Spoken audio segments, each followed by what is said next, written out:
Welcome back, dear students. Let us study the next topic of the chapter, reproduction in organism, that is fertilization. Clear? So fertilization is also called as syngamy. Fertilization now syngamy antanu karitivi. Clear? So fertilization andre enili nothing but fusion of gametes. Clear? So fusion of gametes is called as fertilization. When I say gametes, it means both male and female. Okay. So both the male and female gametes ಏನಾಗುತ್ತಾ fuse ಆಗ್ತದ and that forms the zygote. ಅದೇನ್ form ಮಾಡುತ್ತಾ zygote form ಮಾಡ್ತದ. And that zygote further ಏನಾಗ್ತದ it develops into a new individual. Clear? In some rotifers ಆಗಿರ್ಬೋದು, ಲಿಸಾರ್ಡ್ಸ್ ಇರ್ಬೋದು, birds ಇರ್ಬೋದು, ಅದರೊಳಗಡೆ ಏನಾಗ್ತದ ಮೇಲ್ ಗೆಮೆಟ್ ಏನಿರ್ತದ, ಓಕೆ,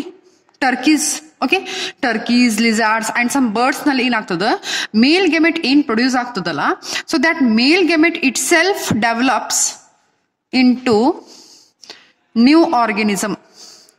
ಮೇಲ್ ಗೆಮೆಟ್ ಏನದ ಫ್ಯೂಷನ್ ಇರ್ಲಾರ್ದನ, ಓಕೆ, ಫರ್ಟಿಲೈಸೇಷನ್ ಇರ್ಲಾರ್ದನೆ ಅದೇನಾಗ್ತದ ಒಂದು ನ್ಯೂ ಆರ್ಗನಿಸಮ್ ಆಗಿ ಡೆವಲಪ್ ಆಗ್ತದ.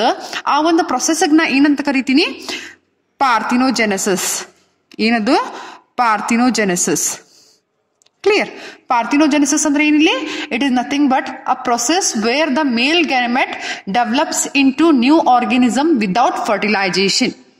ಅದಕ್ಕೆ ನಾ ಏನ್ ಕರಿತೀನಿ, ಪಾರ್ಥಿನೋಜೆನೆಸಿಸ್ ಅಂತ ಕರಿತೀನಿ. ಕ್ಲಿಯರ್? ಸೊ ಫರ್ಟಿಲೈಸೇಷನ್ ನಲ್ಲಿ, okay, in case of fertilisation there are two types: external fertilization, internal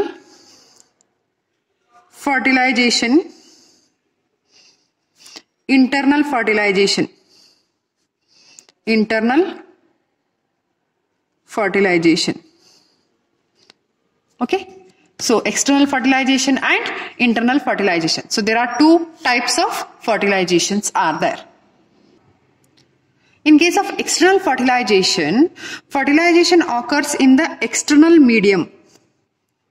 Okay, when I say external medium, it means water. So fertilization ellagtada external medium andre ellagtada in case of water.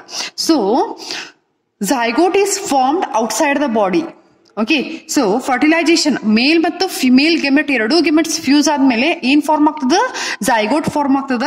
And that zygote ಏನದ ಎಲ್ಲಿ produce ಆಗ್ತದ, outside the body. So ಅದಕ್ಕೆ ನಾ ಏನಂತ ಕರಿತೀನಿ, fertilisation is external ಅಂತ ಕರಿತೀನಿ. So most of the aquatic organism ನೋಡಿರ್ಬೋದು ನೀವು, ಅಲ್ಗೆ ಇರ್ಬೋದು, ಫಿಶಸ್ ಇರ್ಬೋದು, ಎಫಿಬಿಯನ್ಸ್ ಇರ್ಬೋದು.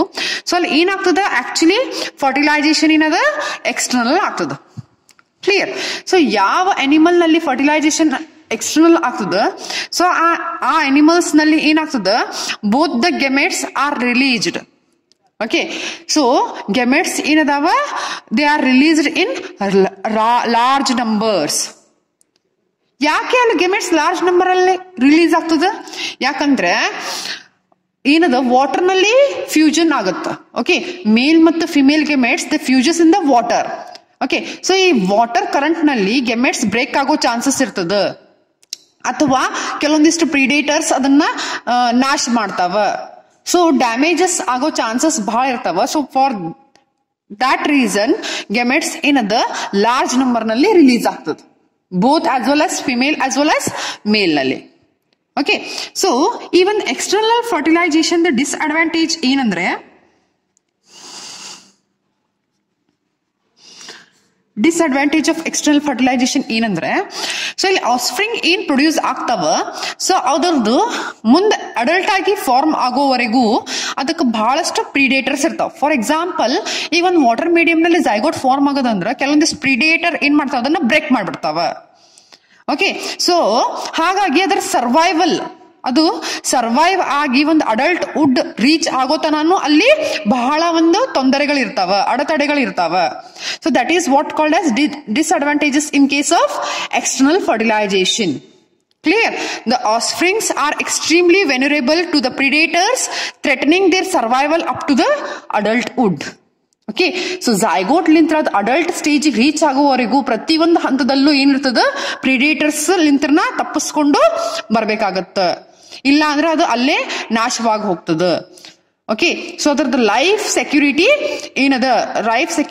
ಏನದ ಬಹಳ ಕಡಿಮೆ ಇರ್ತದ. Okay, so next come to the internal fertilization. So ಇಲ್ಲಿ ಏನಾಗ್ತದ, fertilization occurs inside the body. Okay, so fertilization ಎಲ್ಲಾಗ್ತದ, it occurs inside the. So mini fungi ಇರ್ಬೋದು, ಬಹಳಷ್ಟು ಅನಿಮಲ್ಸ್, ರೆಪ್ಟೈಲ್ಸ್, ಬರ್ಡ್ಸ್, ಮ್ಯಾಮಲ್ಸ್ ಇರ್ಬೋದು, ಅಥವಾ ಪ್ಲಾಂಟ್ಸ್ ನಲ್ಲಿ ತಗೊಂಡ್ರೆ ಬ್ರಯೋಫೈಟ್ಸ್ ಇರ್ಬೋದು, ಟೆರಿಡೋಫೈಟ್ಸ್ ಇರ್ಬೋದು, ಜಿಮ್ನೋಸ್ಪರ್ಮ್ಸ್ ಇರ್ಬೋದು, ಎಂಜಿಯೋಸ್ಪರ್ಮ್ಸ್ ಇರ್ಬೋದು, ಅವೆಲ್ಲ ಏನಾಗ್ತದ, ಫರ್ಟಿಲೈಸೇಷನ್ ಏನಾಗ್ತದಲ್ಲಿ, ಇಂಟರ್ನಲ್ ಫರ್ಟಿಲೈಸೇಷನ್ ಆಗ್ತದ. Okay, so in this non motile egg. Okay, so egg ಏನದ, so this is a egg ಅಂತ ತಿಳ್ಕೊರಿ. It is a egg which is non-motile. ಅಂದ್ರೆ ಅದಕ್ಕೆ ಮೂವ್ ಆಗಕ್ಕಾಗುದಿಲ್ಲ. Okay, so this egg is non-motile.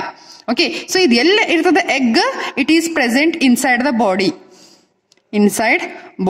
So body ಒಳಗಡೆ form ಆಗ್ತದೆ ಇದು egg. ಏನಿರ್ತದೆ, ನಾನ್ ಮೋಟೈಲ್ ಇರ್ತದೆ. ಸೊ ಈ ಒಂದು non motile egg, that is gamete, ಹೆಂಗ್ ಫರ್ಟಿಲೈಸ್ ಆಗ್ತದ, by the sperm. So sperm ನಿಂತ್ರ ಫರ್ಟಿಲೈಸ್ ಆಗ್ತದೆ. ಸೊ ಈ ಸ್ಪರ್ಮ್ ಏನದ, it is a motile. So the motile sperm ಏನದ, it reaches inside the body where the egg is present, and both the egg and sperm fuses and forms the zygote. So ಅವಾಗ ಏನಾಗ್ತದ, zygote form ಆಗ್ತದೆ. Clear? So in case of seed plants, okay, seed produce ಮಾಡುವಂತ plants ನಲ್ಲಿ ಏನಾಗ್ತದ, non motile. Clear?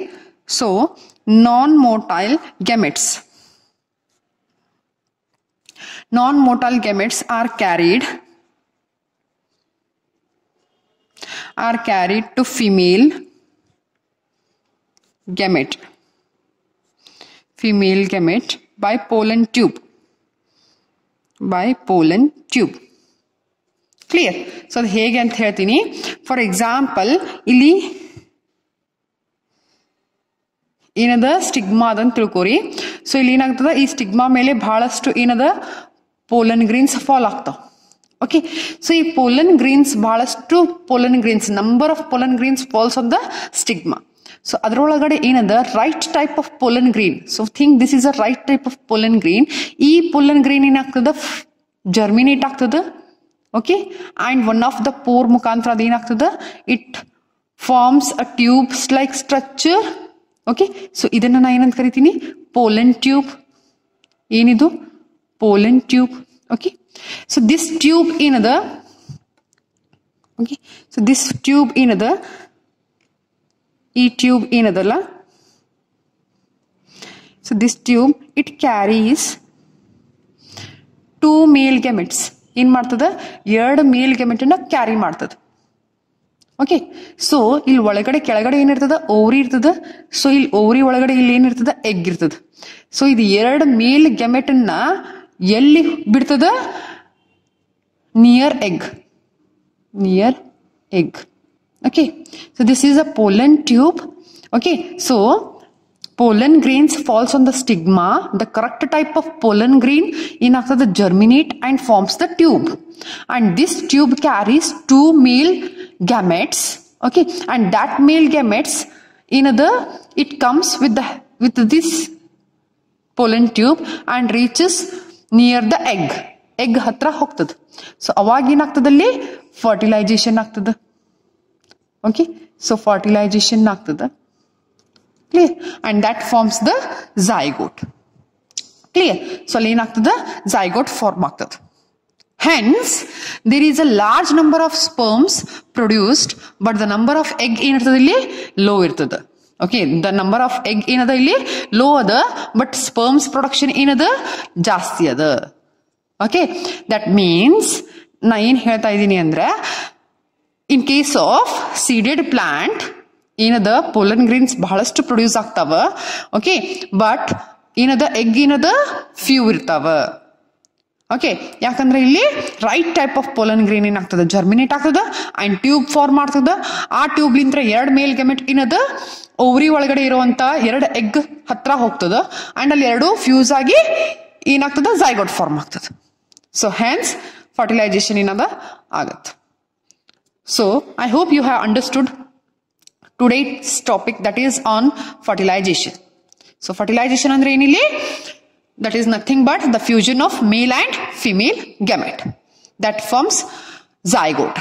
Okay, so illi innondu study madidvi ನಾವು parthenogenesis ಅಂತ ಹೇಳಿ.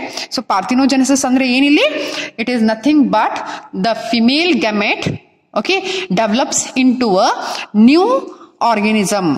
Okay, the female gamete develops into new organism without fertilization. Okay, so adak naven karitivi, parthenogenesis anta karitivi. So in this, parthenogenesis definition is very important. Clear? So hope you have understood today's topic, and that is next topic yavadadu, post fertilization event. Okay, so this post fertilization event, which is the last topic of this chapter, will be discussed in the next video. Thank you, dear students.